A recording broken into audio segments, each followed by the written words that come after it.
The whole backstory is a concept. Your whole backstory is a concept.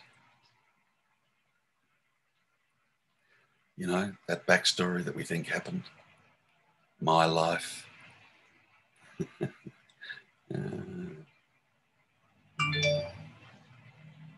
Me is a concept. The world's a concept. A thing is a concept. A feeling is a concept.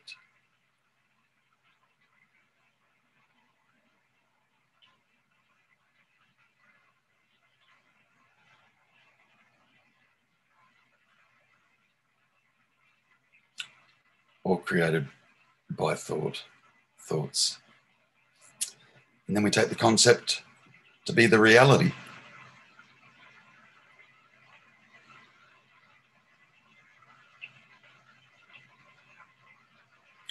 The image apple,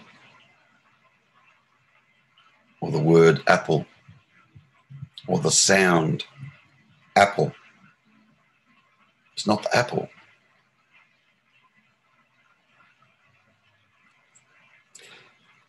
And if you can agree with that, apply that to your own idea of self.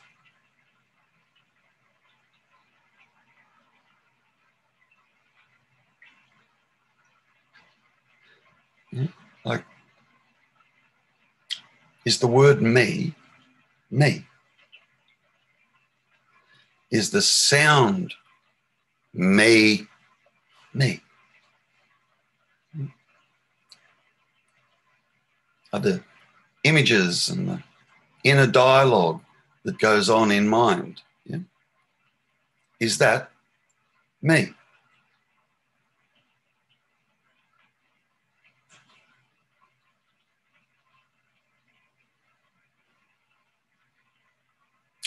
What part of any of that is not a concept? What part of any of that is not a concept?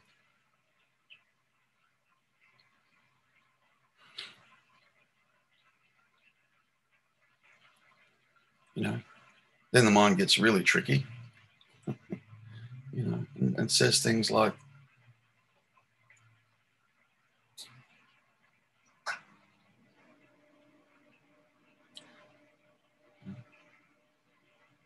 my mind is trying to get me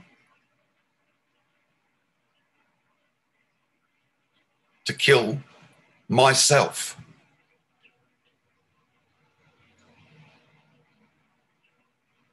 My mind is trying to get me to kill myself.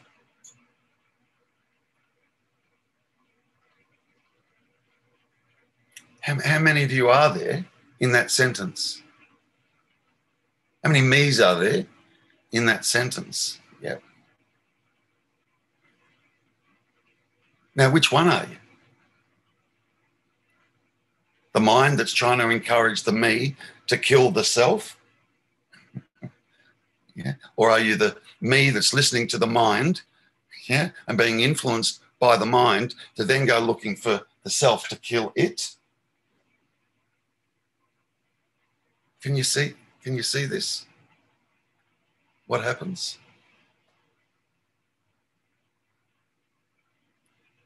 It's bizarre. When you actually start to see it, it's bizarre. What's his name? I'm pretty sure it was Eckhart Tolle, you know. Just before the lights turned on for him, you can remember making the statement, I just can't live with myself. And he saw the two.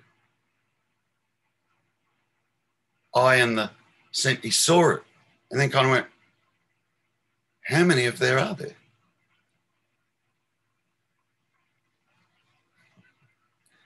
There can be a few. Seemingly.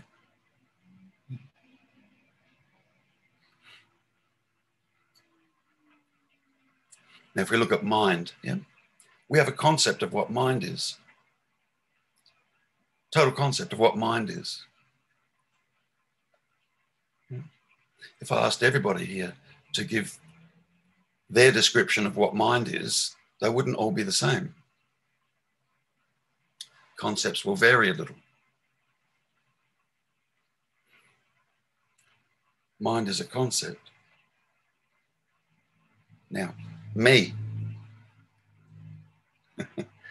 Oh man, that's a total concept.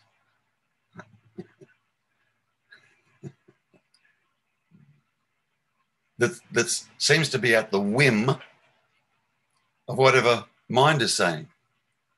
Seems to be at the whim of whatever mind is saying.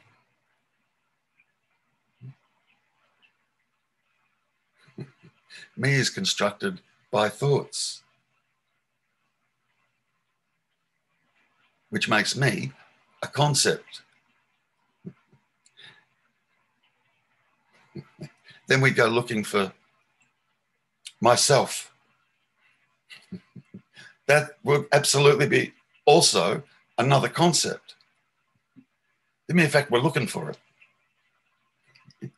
Or there's a belief, you know, I can kill myself.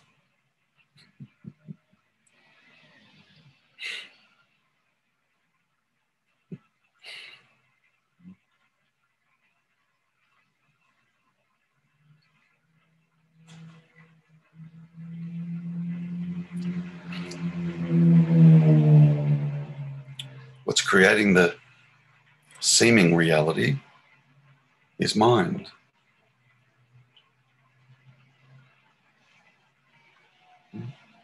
Via the medium of thoughts. You know those thoughts? We all know those thoughts. And those thoughts just constantly happen throughout the course of the day.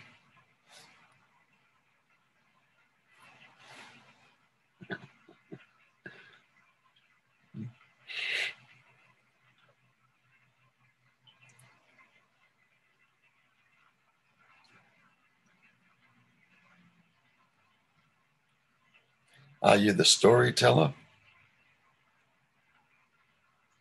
Or are you just simply aware of the storyteller?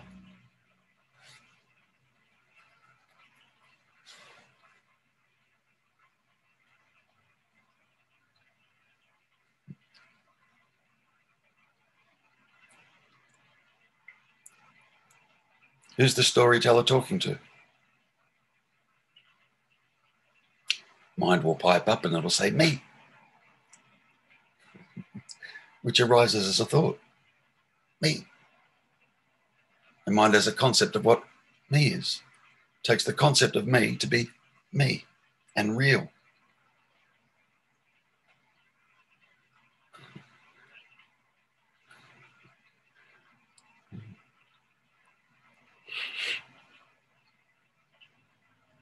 And the irony is,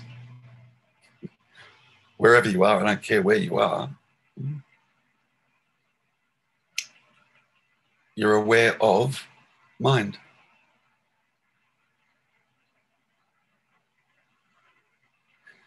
But here's where it gets really tricky. Mind says it's me that's aware of mind.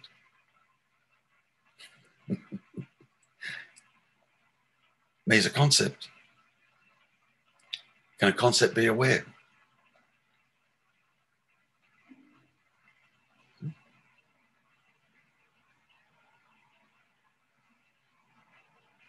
That's why I sometimes use that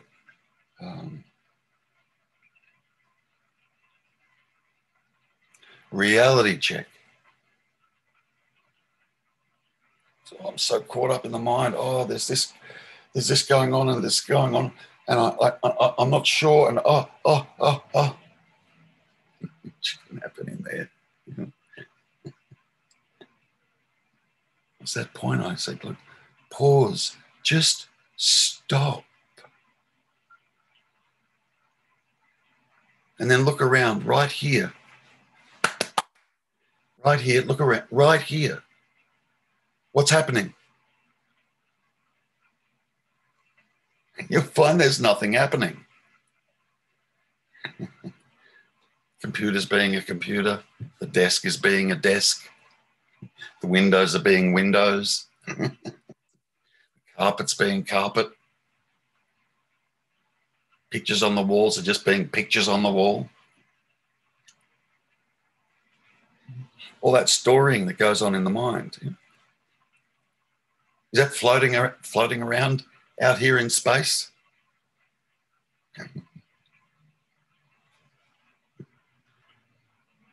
It's all imagined. Oh, the whole show is imagined.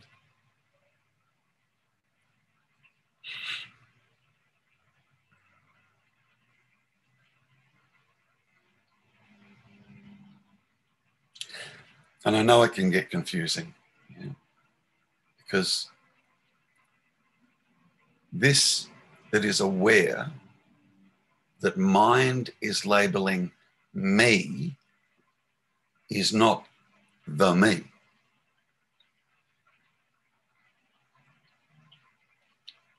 And there is awareness.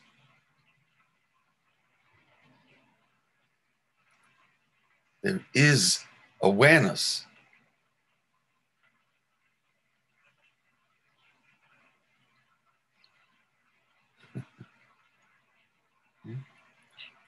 This awareness, consciousness, you want to call it that, all labels, is beingness. Is.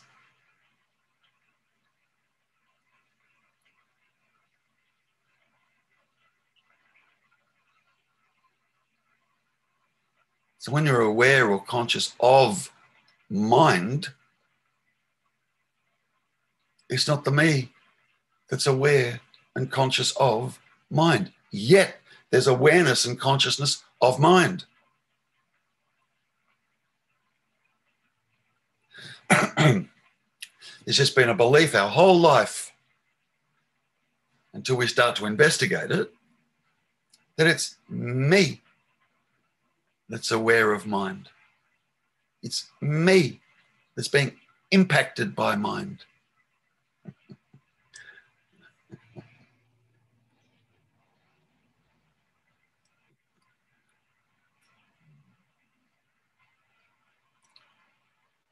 That consciousness or awareness that is aware of mind does not get impacted by mind one iota. Not one little bit.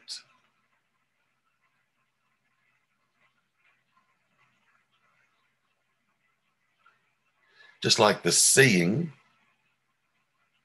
is not impacted by that is seen. The seeing.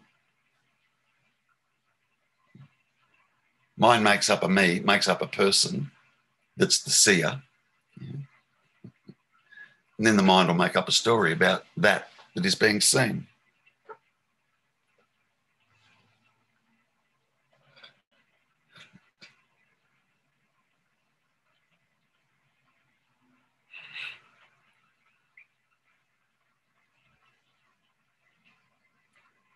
Amnesia,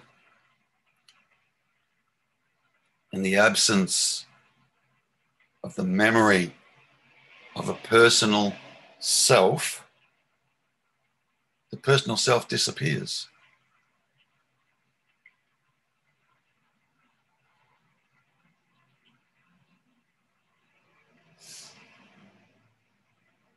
Yet there's consciousness and awareness.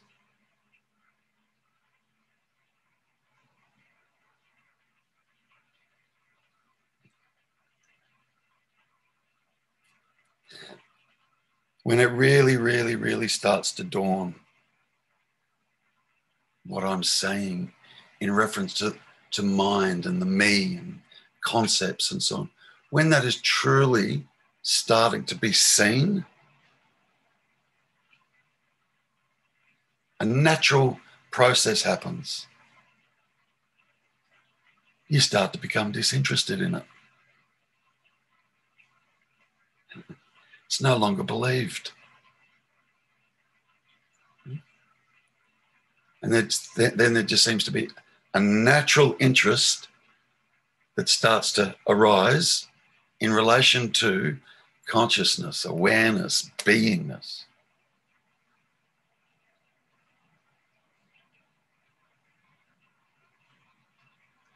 But if there's still a belief that there's a me here, trying to get something, or trying to wake up, or trying to achieve, or trying to understand something, that consciousness or awareness won't reveal itself.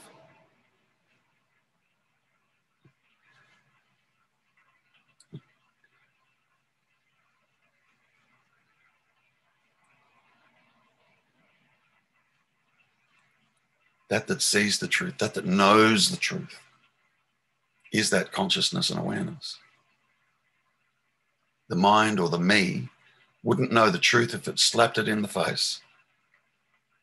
Why? Because there's no face to slap. We just think there's a face.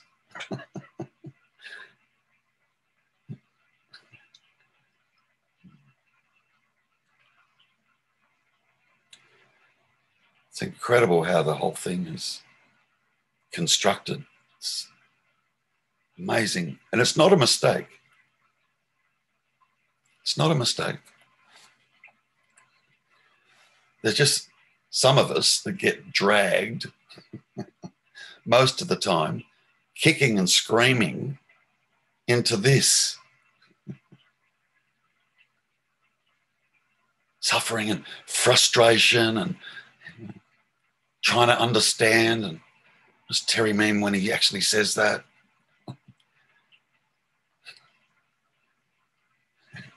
And in spite of our seeming me, we keep turning up here.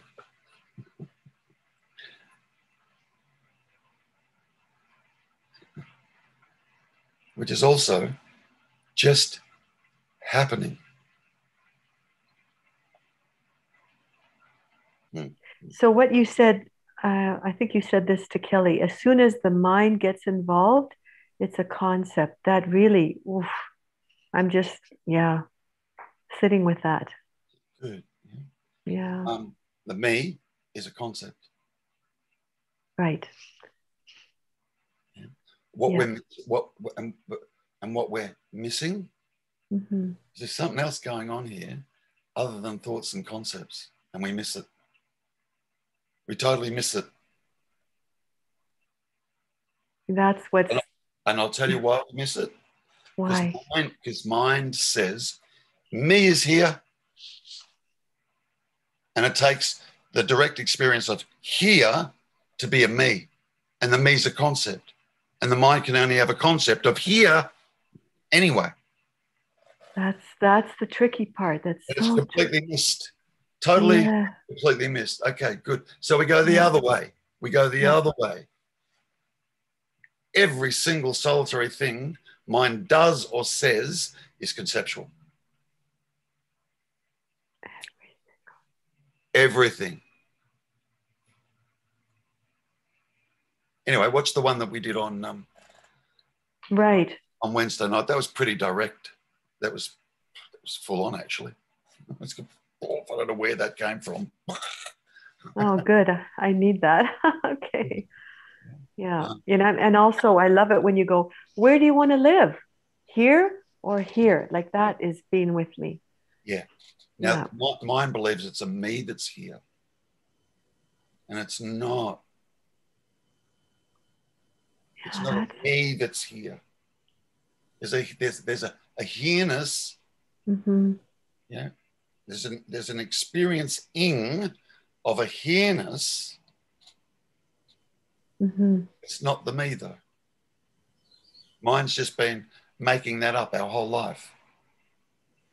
Yeah. And this here-ness is alive. It's alive. It's here. It's being. All your senses blown wide open. Here. Because the mind can't experience that I just tried to describe. Mm-hmm. it can't experience it. And because the mind is like, there's a me here, then the me believes it's not experiencing this. Whereas this is already here. It's here. It's already here. It's not something to be found. All we need to see is that the me and the mind and everything contained in it is a concept. And please tell me you're more than a concept. Yeah, for sure. But understand this, the me is a concept. Mm-hmm.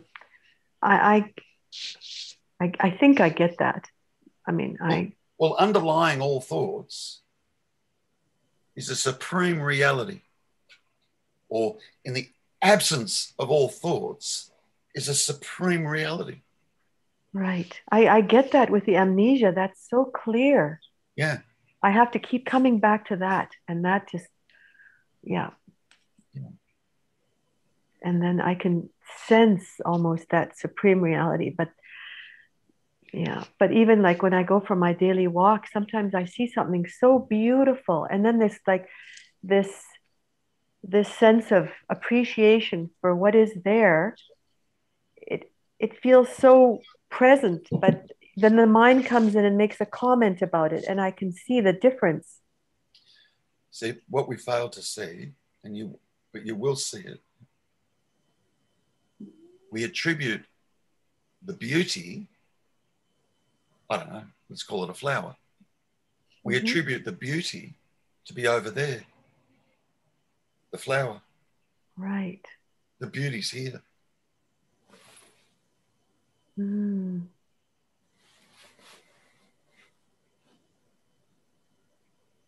Right. Yes, you did talk about that before. I just totally forgot that. But can you see how mind sets up this illusion? Another way of putting it is, I'm experiencing love because of you. That's the big one.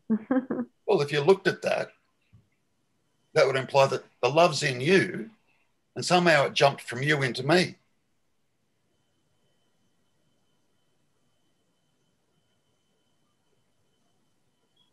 We look at a beautiful flower, yeah. We attribute the beauty to the flower. The beauty arises here first. Right. And then mind attributes this to that because it's dualistic. Yeah. The statement, I love you, is not true.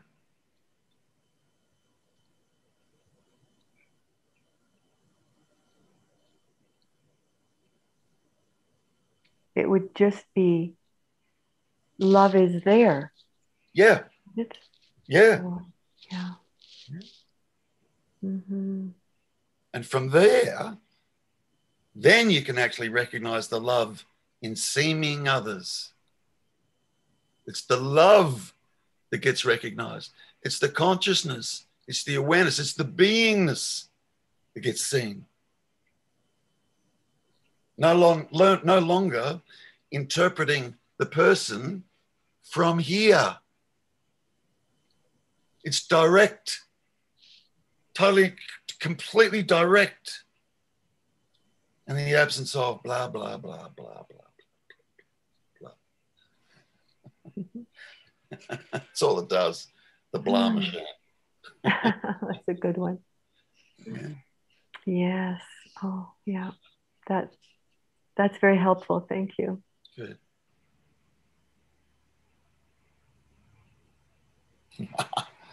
Anyway, we've gone over time, so we probably need to call it a day. But that was great. There were so many little gems in there. Like, I just kept wanting to go, oh, yeah, you know.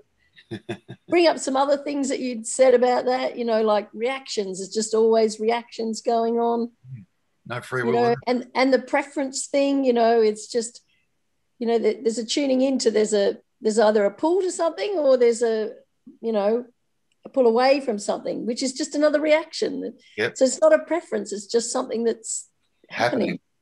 Yeah, it was great. I love that little session. It was terrific. And I also find it interesting, Donna, because your experience of whatever went on is just not my experience of it at all. I remember other things completely than anyone else does. That right there, that should be the red flag. Yeah. You're right, Lizzie. Right there, that should be the red flag. That's why I use that analogy of the Big Dipper. Two people, they get on, you know, like you go into an amusement park and oh yes, the roller coaster. Yeah. Two people, they get in the front seat. They want the full experience. I want to be in the front, right? They both get in the front seat, only two of them, and off it goes. Yeah. And it pulls in at the end, and one person gets off and says, "That was so much fun. Let's go and do it again. I can't wait to go and do it. That was awesome. The most amazing thing I've ever experienced in my life." And the other one says, "That was the most horrific thing I've ever experienced. I will never, ever get on that again. It petrified me." That would be me saying that one. Now, which one would be true, Lizzie? But it also, though, but neither is true. But it's not a question of whether you prefer it or not. It's a question somehow that you just hear different things. You notice different things. Who would be hearing and noticing different things? Right there, you created a person. That's right. Now, but we're talking, yeah, I know, but in that analogy I'm using, we're talking about two people sitting side by side next to each other in the front seat. Yes. This roller coaster. It pulls in at the end. One says it was great, one says it was shit. Which one's true? It was the exact same experience. And then when they pull in, the experiencing is over. Completely over. Now they're talking about what this person believes it experienced and what this person believes it experienced. Neither of them are true. Even watching the same satsang, like Liz, if you and I both rewatch this satsang, we would have a completely different experience. Yeah. Watching it again and get something, you know, you'll hear it differently. I'm just trying to kind of add to or back up, you know, what you were saying, Lizzie. You know, like the mind just steps in and creates a story about an experience in. That's what's been going on our whole life. Our whole life. Yes. Yeah. But clearly the story is completely artificial. And because Donna and I experienced such different things. I mean, I couldn't put myself in Donna's shoes and experience what she experienced. My mind can't do that, can only do what it does. Bypass the mind, go to the experiencing. Yes. Yeah. See, that's what I'm trying to. I can see. Yeah, I'm trying to point to that. By the story about that roller coaster ride, neither of them are true. Neither of them are true. The experiencing was identical, virtually, sitting right next to each other. The experiencing. Pulls in one and goes, "That was great, that was terrible."